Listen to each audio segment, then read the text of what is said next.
Murder in the Bylanes, the Barabanki Narcos, Khaki on the Broken Wings, A Cop in Cricket, Hashimpura 22 मई, सांप्रदायिक दंगे और भारतीय police, khaki files, black Friday, Byculla to Bangkok, Bihar diaries, Aakhri Baazi, life in the uniform, Batla house, on the trail of thugs and thieves, Bharat की आंतरिक सुरक्षा की मुख्य चुनौतियां, साइबर इनकाउंटर्स, खाकी में इंसान, प्रेम की भूत कथा, शहर में कर्फ्यू जैसी तमाम ऐसी किताबें हैं जो अपराध की दुनिया का जीता जागता दस्तावेज़ हैं।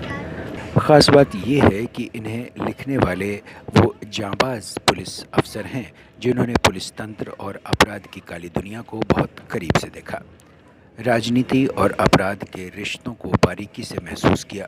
तमाम ऐसे फिल्मकार हैं जिन्होंने अपराध की दुनिया की तमाम सच्ची और अनकही कहानियों को अपनी फिल्म के ज़रिए बेहद दिलचस्प अंदाज में सामने लाने की कोशिश की। अपराध साहित्य पर केंद्रित देश का पहला क्राइम लिटरेचर फेस्टिवल इस मायने में इसलिए भी ख़ास है कि अब तक अपराध साहित्य को लेकर इतनी व्यापक चर्चा कभी नहीं हुई। देहरादून में 3 दिनों तक चलने वाले इस फेस्टिवल में अपराध के तमाम आयामों, पुलिस की भूमिका और उस पर उठने वाले सवालों के साथ साथ उन तमाम मनोवैज्ञानिक पहलुओं पर भी चर्चा के ख़ास मायने हैं जो किसी को अपराध की दुनिया में धकेलते हैं।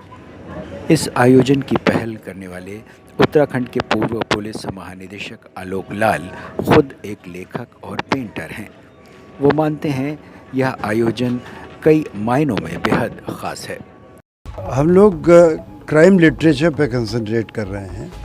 ये आत्म सुरक्षा के जो विभिन्न तरीक़े हैं उस पर समय समय पर ज़िक्र भी होगा, कुछ बातें सामने आएंगी, कुछ प्रकाश पड़ेगा इन चीज़ों पर, लेकिन इस पूरे डिस्कशन का जो इस पूरे प्रयास का केंद्र बिंदु वो नहीं है। केवल एक आम जानकारी लोगों में डालना है और आम जानकारी से ही आप जानते ही हैं नॉलेज इज़ पावर, जिसके पास ज्ञान है वो शक्तिशाली है। तो जब हम ज्ञान रखेंगे तो हम शक्ति के साथ उस परेशानी का सामना कर सकेंगे। और इस दौरान फिल्मों की बात भी होगी, अपराध साहित्य की भी बात होगी और हम ये भी समझ पाएंगे इस दौरान कि ये दोनों किस तरह एक दूसरे से जुड़े हुए हैं, क्योंकि जब कहानी नहीं होगी तो फिल्म किस चीज़ पर बनेगी, और कहानी लिखने वाले कौन है, वो लेखक हैं। पुलिस अधिकारी इसमें ये भूमिका अपना रहे हैं कि वो लोग मेहनत करके किसी अपराध को उसका अन्वेषण करते हैं, सच्चाई को बाहर निकालते हैं। तो काफ़ी मेहनत के बाद वो कई पढ़ते हटती हैं, तब जाके फैक्ट्स निकलते हैं। तो इस इंटरेक्शन में हम लोग ये कोशिश करेंगे कि एक आम जनता समझ सके कि एक तरफ हम लोगों के लिए क्या चैलेंज है ये सारा क्राइम, और दूसरी तरफ सोसाइटी हमें किस तरह से मदद कर सकती है कि हम अपना काम अच्छी तरह कर सकें। क्राइम लिटरेचर फेस्टिवल की परिकल्पना में उत्तराखंड के मौजूदा पुलिस महानिदेशक अशोक कुमार की भी भूमिका काफ़ी अहम है। इस बहाने अपराध साहित्य को भी मुख्यधारा के साहित्य का दर्जा देने की यह एक उल्लेखनीय पहल है।